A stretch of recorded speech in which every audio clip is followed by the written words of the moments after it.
And start webinar. Good morning, everybody. Welcome to the National Biodiversity Teach-In. Today we have Megan Gunn, and she is going to be presenting about youth in natural science. I'll let her tell a little bit more about herself. Thank you. Take it away, Megan. Thank you, Frankie. I would like to start off by congratulating the wonderful students at Elgin High School for putting together this amazing event, and thank you for inviting me to participate. Hi, everyone. My name is Megan Gunn, and I am a recruitment and outreach specialist with Purdue University. Before I get to where I am today and talk to you about youth and natural resources, I want to take you on a journey.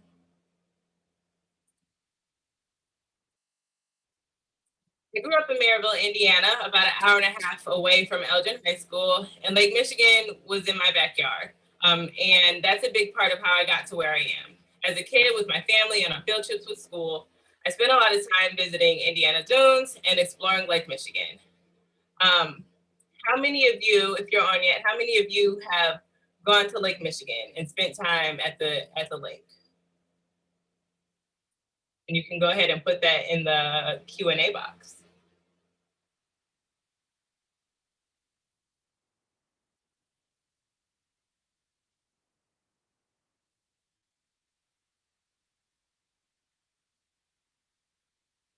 Sarah has.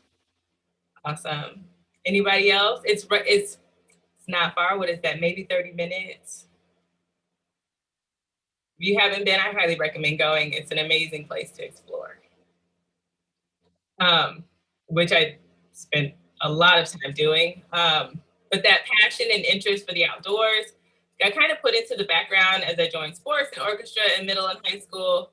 And when applying to college and thinking about my future career, I decided that I wanted to go into medicine and to be a forensic pathologist. Mainly because that is what I had seen on TV, and I love CSI and crime shows, and I wanted to make the world a better place by solving crimes and bringing justice to families and their loved ones. Fast forward a little bit, I graduated from Maryville High School and went to Purdue University into the biology program to study pre-med. I quickly learned that that was not the path for me. And after talking to my advisor, one of the tools that we use to figure out what I wanted to do is something that I try to share with all the youth that are thinking about what to do as a career. And I call it the list. And so when you're putting together your list, you'll end up with two columns. You'll have a side of what you like to do and what you love to do, and you'll have a side of what you hate to do. And looking at that side of what you love to do, you can kind of figure out what jobs fall into that interest area and look into those careers for your future. And so on the top of my love to do list was nature and being outside and being in the water. And on the dislike side were weird smells and hospitals and sadness. And you can kind of see how a job working in a morgue is probably not the best fit for me. And so in talking to my advisor about what would fit into this love side, he was telling me about this marine biology class and a fisheries and aquatic sciences major over in the Department of Forestry and Natural Resources at Purdue. And so I wanted to just dip my toe in and start with the class. And this was the professor's first time really teaching the course. And he wanted to see if he could take students back to his old stomping grounds to make it a regular part of the course to get us some hands-on experiences in marine biology. And so I went on this trip, and it is one of the experiences that really kind of changed my path for the rest of my life, really. And so one of the moments that I will tell you about is one that I will never forget. I was in these baby blue waders here, and we were using a piece of equipment called a cast net. And when a cast net is used properly, it'll open up into a big circle. It has lead weights around the edge. And when you drop it down, anything that's under that net there will be what you catch. And so I was throwing it and trial and error, and it was half mooning and just going in a big clump and just not working at all. And then I finally got it to opening up and reeled it in. and got like a little squid or a crab and was like, this is what I want to do. So I got back to campus and I got involved in everything I could to get more experience, to get me a career in marine biology. That was the intent. I ended up working at Indianapolis Zoo and worked with the penguins and the cow-nosed rays. I got my scuba certification, did a lot of scuba diving at the zoo. And then from then on, I've gone on a lot of scuba trips, and I was able to work on my own research projects and actually present those projects at a national conference.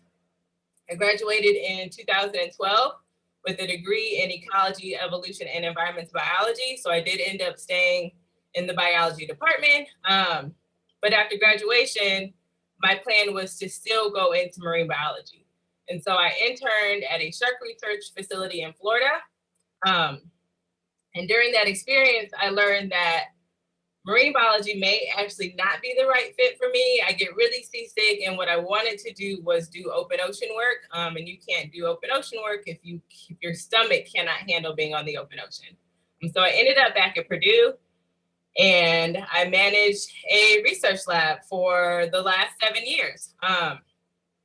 And I've been able to work on a lot of projects with a lot of students, mainly in freshwater ecosystems. And I kind of really got to do what I wanted to do initially. The only difference between the only difference between marine systems and freshwater is just a little bit of salt. So I was able to still use a lot of the same tools, see a lot of cool fish and cool invertebrates, still while in this freshwater ecosystem. So as an aquatic ecologist, we get to use science and technology to determine how the biotic, or the life in the water, is interacting with the abiotic, or those non-living factors that are around them. And how the things, or in other words, how things in the water are impacted by the environment in which they live. And so what we were doing here is looking at how an invasive fish species moves. We were looking at their movement. We were checking their movement. So Asian carp, as you have probably heard a lot about over in Illinois, they are very prevalent in the Illinois River. They are, their presence is very important because they have the same diet as juvenile native fishes. And if they find their way into the Great Lakes, if they're able to get to the Great Lakes, they will completely decimate the native fish population, because those native fish will never get to be old enough to reproduce and continue to build their populations. What we were doing in the Wabash River was tracking how far and how long it took them to go through the Wabash, because it's a similar system to the Illinois River. And the Illinois River is connected to the Great Lakes through the Chicago Sanitary and Ship Canal. And so what we did was we tagged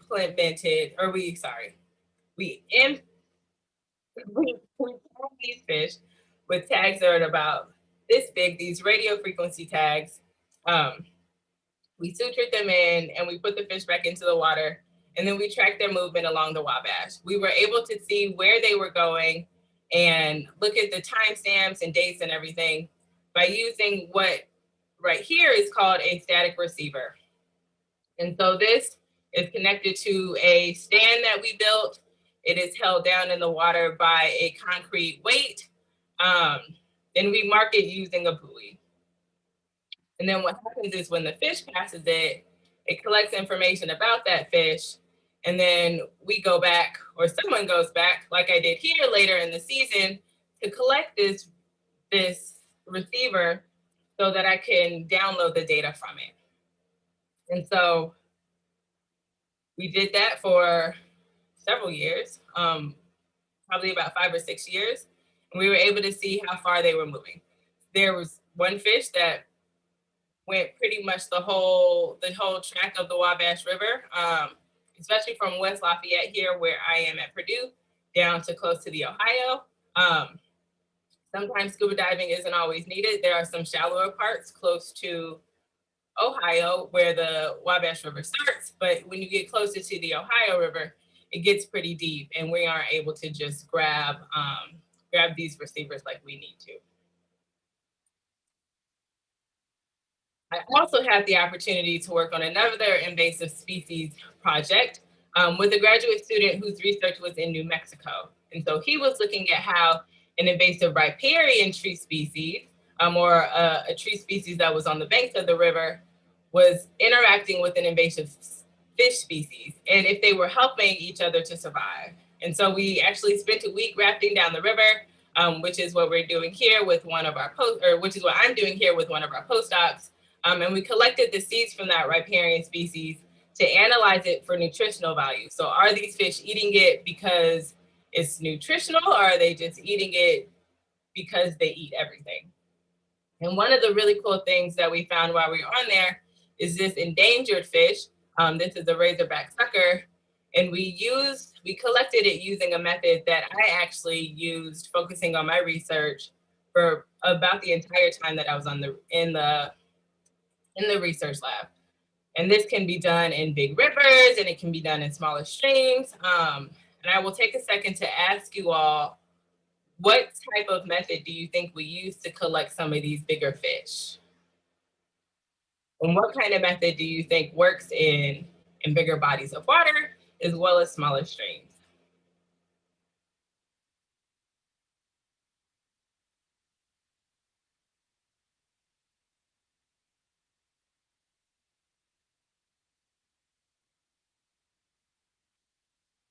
A large net. We do use a large net to help collect them. I'm not going to say that answer because the person that answered actually knows what I was doing.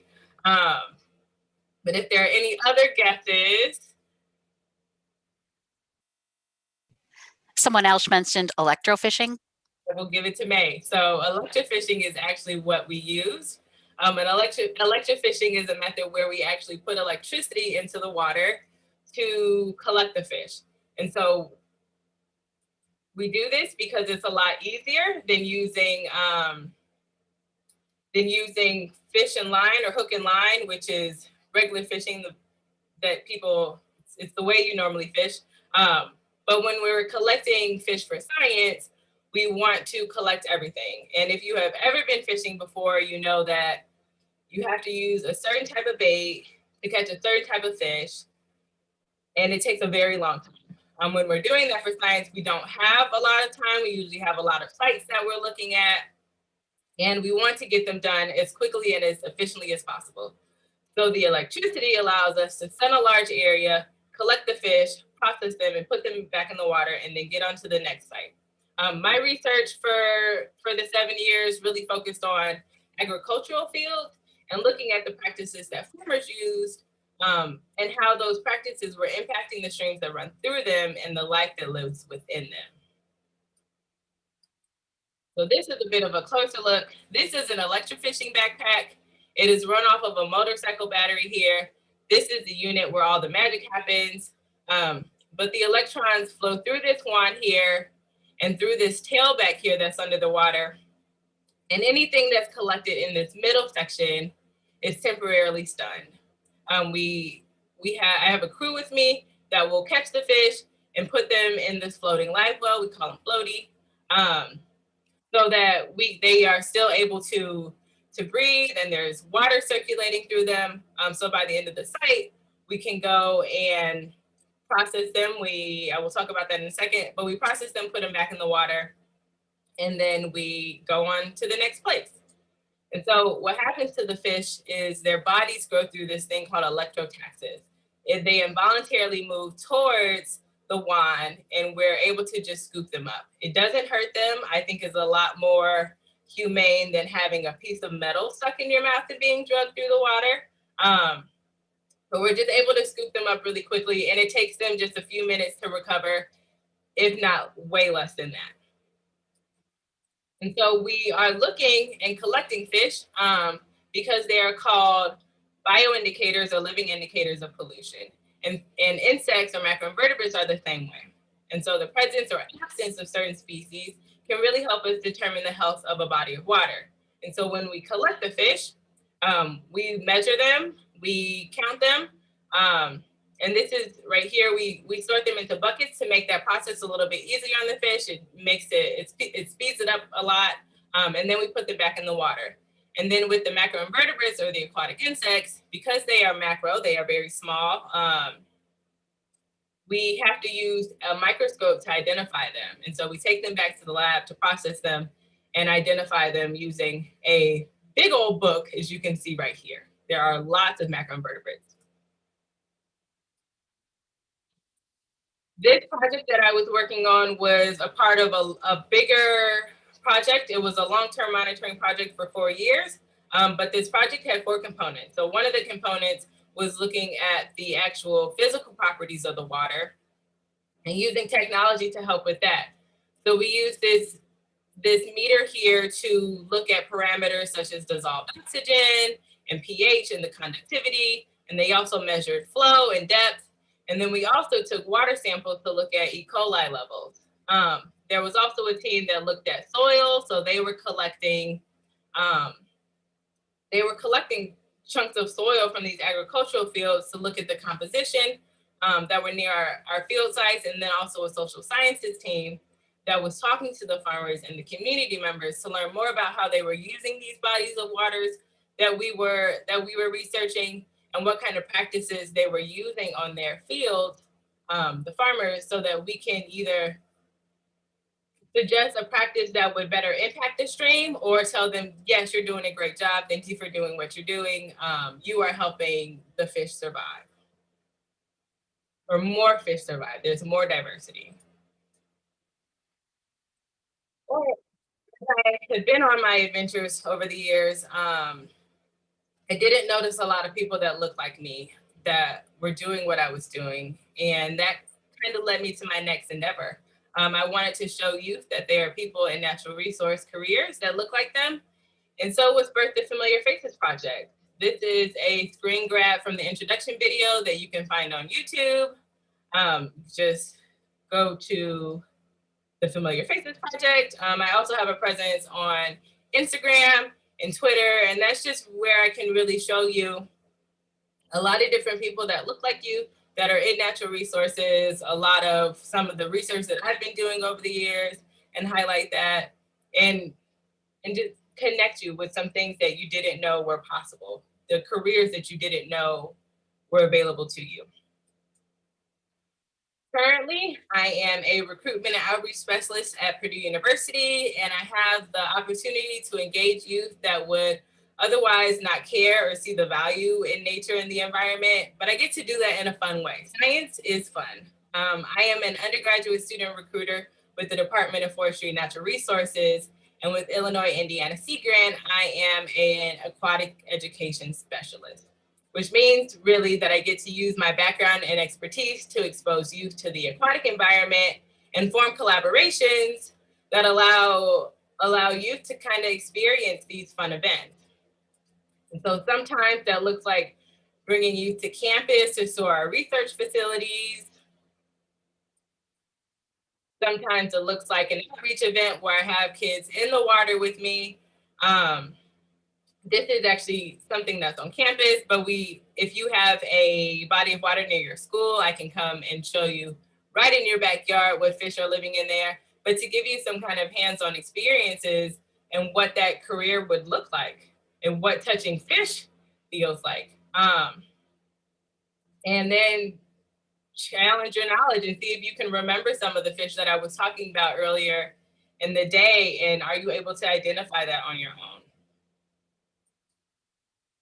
Sometimes it looks like going into the classrooms and working with students in the classrooms, or taking that experience outdoors and having a field day where youth are able to experience a lot of different activities in a short time span.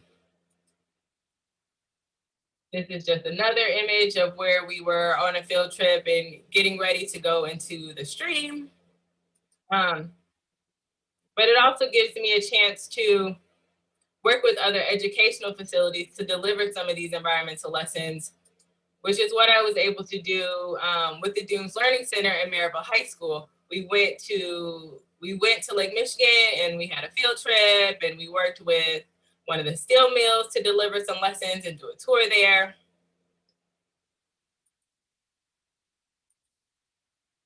And then it also means collaborating with other educators to put together lessons for teachers to use on their own time. So sometimes, especially in the COVID realm, you want to be able, or your teachers need to be able to plug and chug where they can, where it fits. And there are lessons available, especially on the Center for Great Lakes Literacy website, to connect you to the Great Lakes in your own time. And sometimes this role has helped me pivot in the COVID realm and working with teachers to adjust in this virtual world, where I help put together a series of lessons where we were focusing on pollinator species and how pollinator species from the bottom impact the ecosystem as a whole.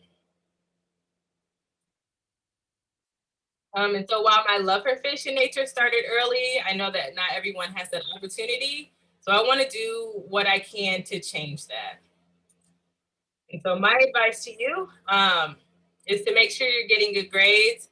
I do know that everybody is not interested in college. College is not for everyone, but going to a trade school or doing an apprenticeship can help develop further skills for you.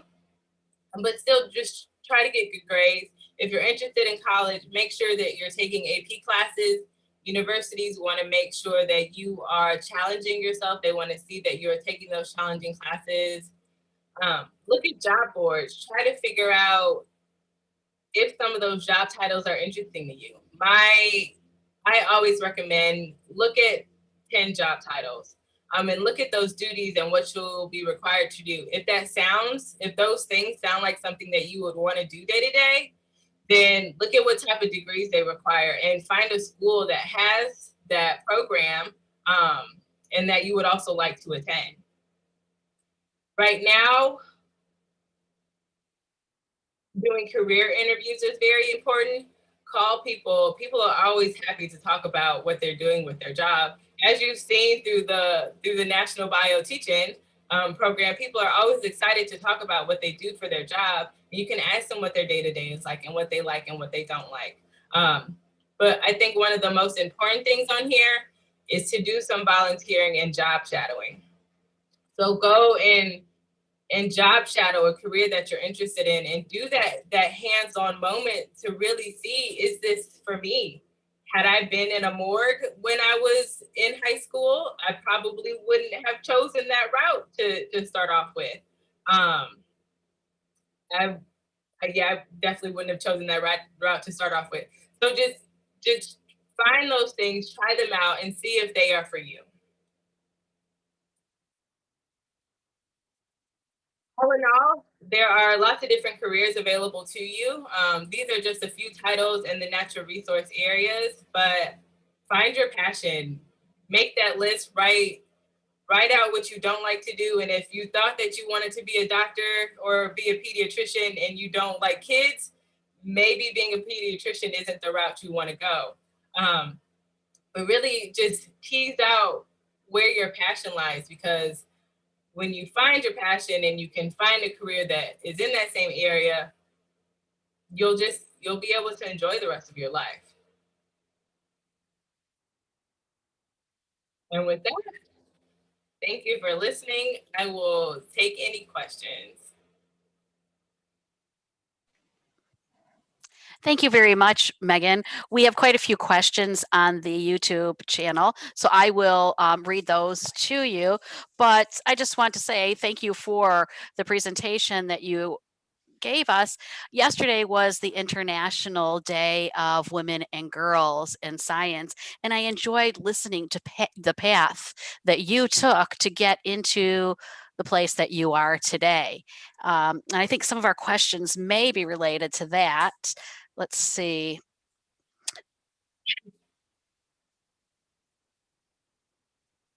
What advice would today's Megan give her younger self? I would say go try the things.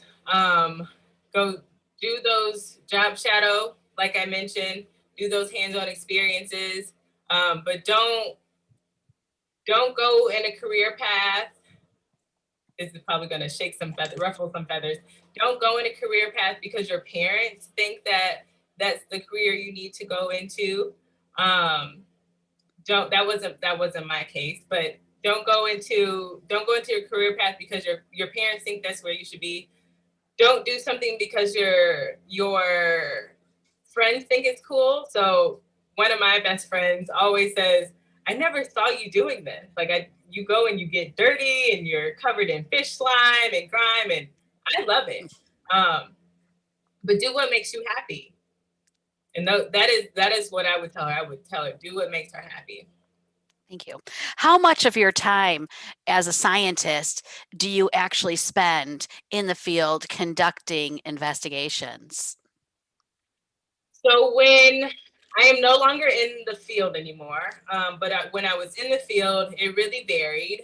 In the beginning of my time, we had a lot of graduate students in the lab, and I think my first field season, I spent 8 months in the field, 3 months of it straight from about Wow. 7 a.m. to 7 p.m. Monday through Friday, because you kind of have long days, and you want to get everything done as you can.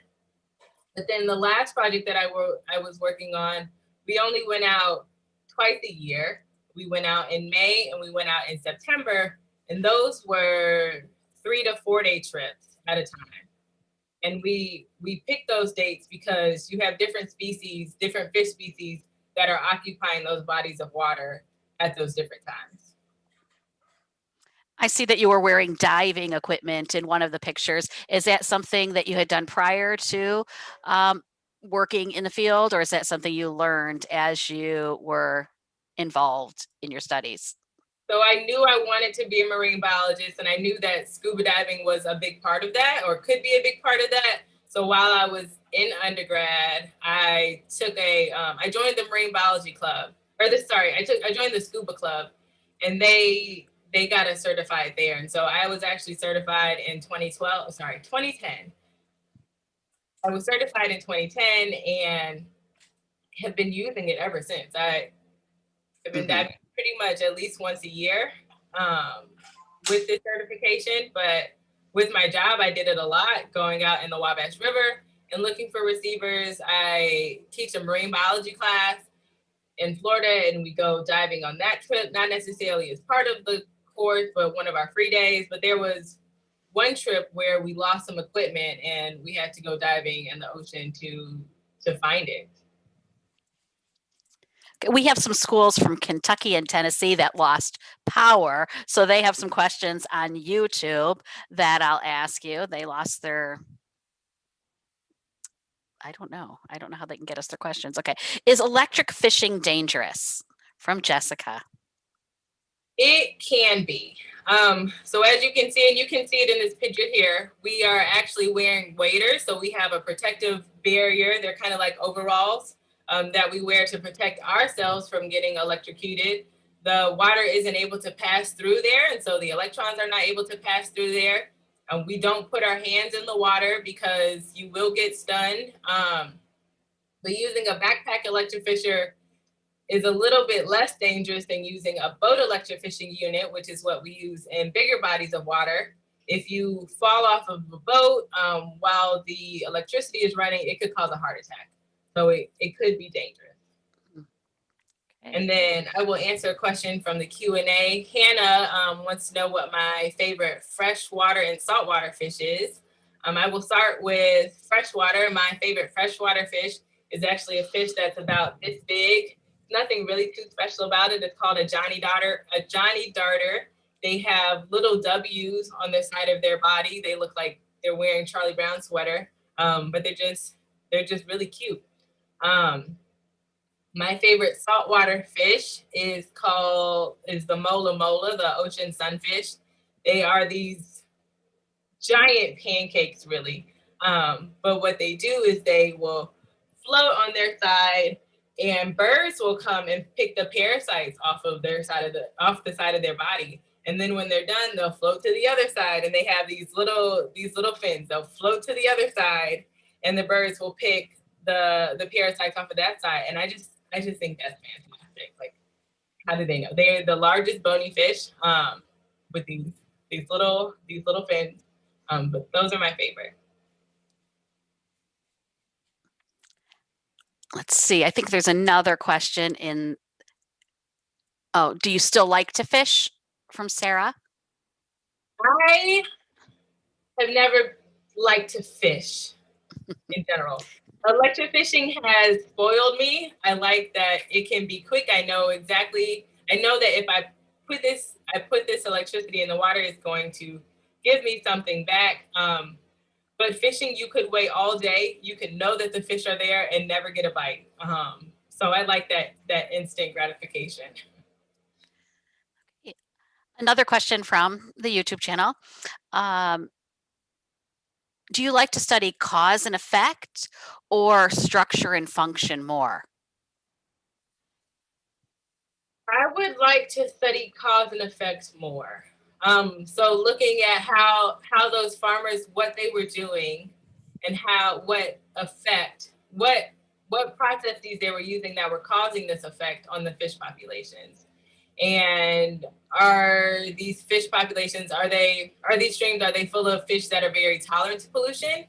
And if they are, why?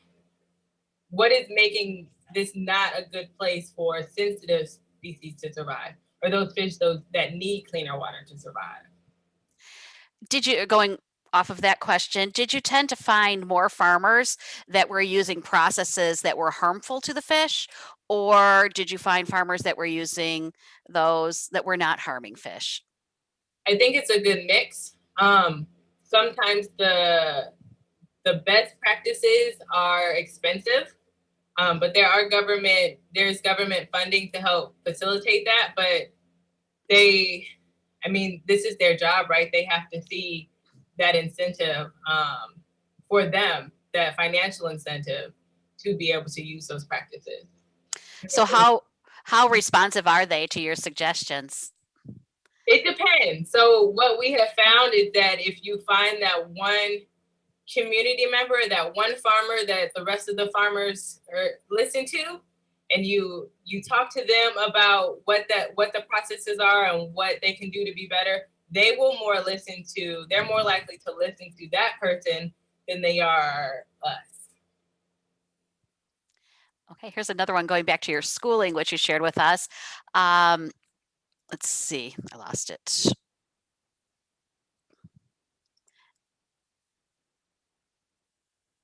Oh, how often do you use math in your work?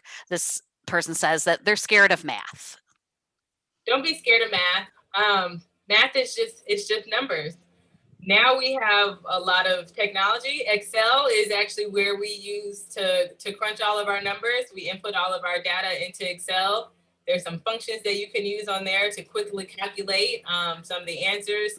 There are people that are trained in statistics that can run those analyses. And so you don't have to do some of those things. You can still work in this area and not be fully into using the math, but there are some calculations that you need to know how to do, but they're job specific, so you can learn them when you get to your job. Probably the more you use it, Yeah. the easier it becomes. Yeah. Here's a question from the question and answer. What do you think are some of the most important things women can do to encourage girls and other women to pursue STEM if they're interested? I would say be good role models. Show the young girls that there are people that look like them that are in these STEM fields. And social media has really been able to help us amplify that. You can follow hashtags and see a whole wall of women and girls that are in STEM, in different fields of STEM, whether that be biology or technology or environmental sciences. But doing that and encouraging them to join camps or workshops that are available to get them more skills. There's coding for girls and engineering for girls, like workshops that they can participate in to get those skills, and they don't have to feel like they're being pressured or having to compete with boys in the classroom, because traditionally boys are the ones that are more encouraged to work on STEM, but just showing them maybe in this smaller space that they can do it too. That's one of the reasons we're so excited to have you here today, is so that you can share with the girls of the area as well as the young boys, and they can see other areas of science that they have never even thought of before. Another question, do you find teamwork is a big part of your day, or is this field competitive? Teamwork is a huge part of my day.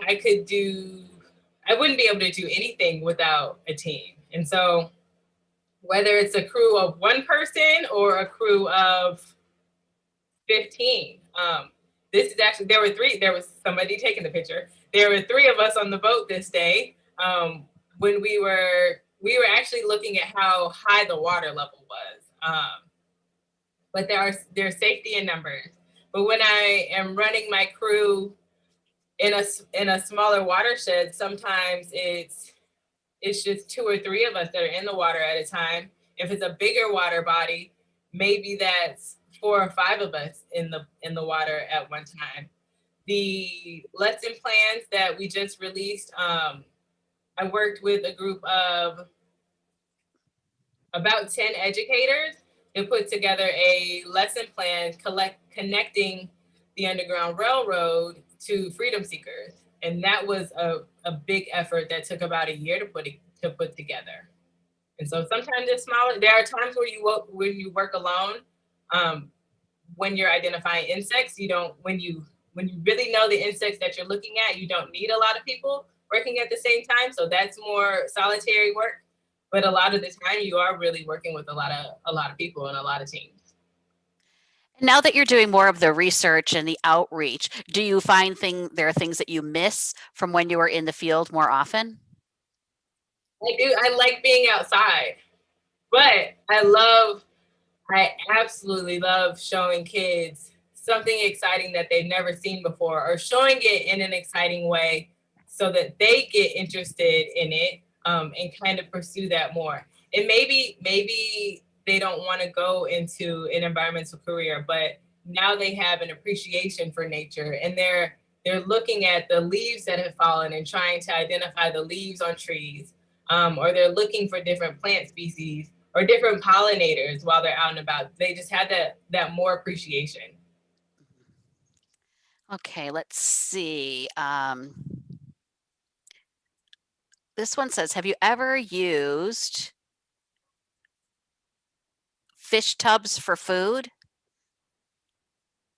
instead of dissection? Or I guess I'm a little unsure of the question. So whoever asked that question, if you could ask it in another way, or do you understand what they're talking about, Megan? No. Um, when you were in school, did you do dissections? Did you?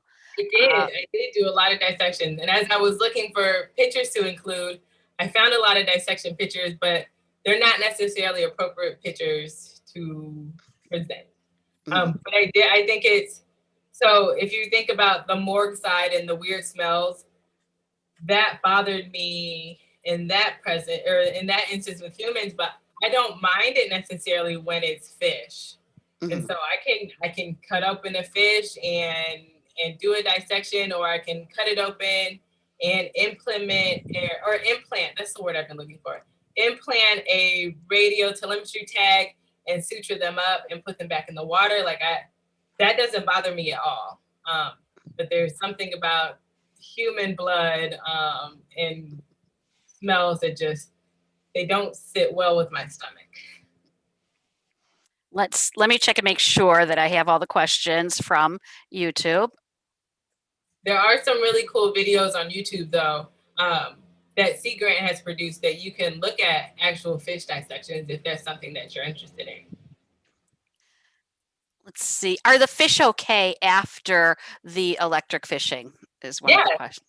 they are. The majority of the time they are. Some fish get hit a little bit harder and aren't able to recover. But I would say that more than 90% of the fish recover within the first minute or so. And we're able to process them and watch them swim away. One of the questions that's come up often throughout these national biodiversity teach-in segments is about the impact of COVID. How has the COVID impacted your job? In a variety of ways. So I will start with the research lab. I actually ended my time in the lab last summer, so in the middle of COVID, because the project was pretty much over, and we had one sampling event. We were going to do our May sampling of the fish and the aquatic insects and look at the habitat, and we weren't able to do that because at that point in time, you couldn't be close together. You couldn't, even with masks on, we were highly discouraged not to be by each other.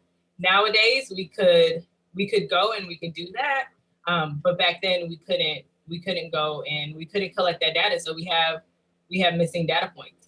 And we actually use the information we have to report it to the Indiana Department of Environmental Management, and they report that information to EPA. So we are missing a data point there. But as far as the education realm is concerned, I'm not able to do in-person events anymore. A lot of them have been virtual. I showed you all the Mondays with Megan series that I did with the teacher. She was working with her classes in May and wanted to make it more interactive for them because they weren't engaging when they were working from home. And so I came in with the fun stuff, and was able to connect what they were learning in a quick way. All of those videos have some kind of outdoor component to them. So I taught them a skill, and then they were to go out and use a piece of technology. Sometimes it's an app, sometimes it's just their eyes and they're making observations, but to help engage them in what they were learning. So in a way, it can help you even with more outreach. You were there for her class every week, whereas to make the trip to the class would have been, well, depending on how close the school is, it could have been more difficult. Yeah, exactly. So, Exactly. let me just check for any more questions. One more here. I may have missed it, but is there a summer camp program you recommend for high school students interested in marine biology? I don't know any specifically for marine biology. I know that Purdue has some summer camps for high schoolers, and camps throughout the year where they can get some hands-on experiences, but I'm not aware of any summer camps for students to learn more about marine biology. My guess is that there are some that are closer to the coast. And if you are able to travel that far, go ahead and do it. That would be an awesome experience, but I'm not aware of any specifically. What is the most memorable experience in your professional career? Ooh, that's a good question.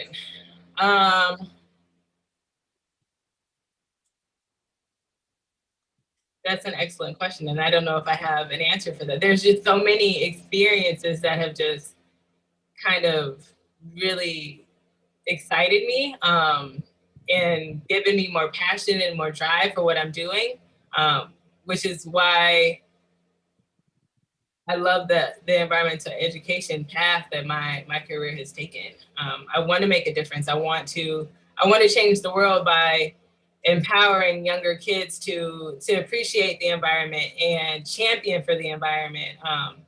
And I really get to do that now, and I can see that light bulb go off and that excitement go off in their faces when something just clicks, and now it's really interesting. So all of those moments are really, really memorable. Okay, how do you get the lesson that, how do we get that lesson? It sounds amazing. The lessons that we're talking about.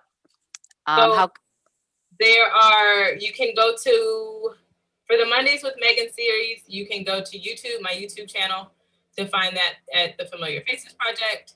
And if you are looking for the Underground Railroad and Freedom Seekers Project, if you go to cgll.org, you can find those there, and a lot of other lessons related to that. And then Illinois Indiana Sea Grant has an education tab. You can find some learning at home resources there. And those are either their toolkits that you can use or their individual lessons that you can incorporate to learn more about the Great Lakes. Awesome.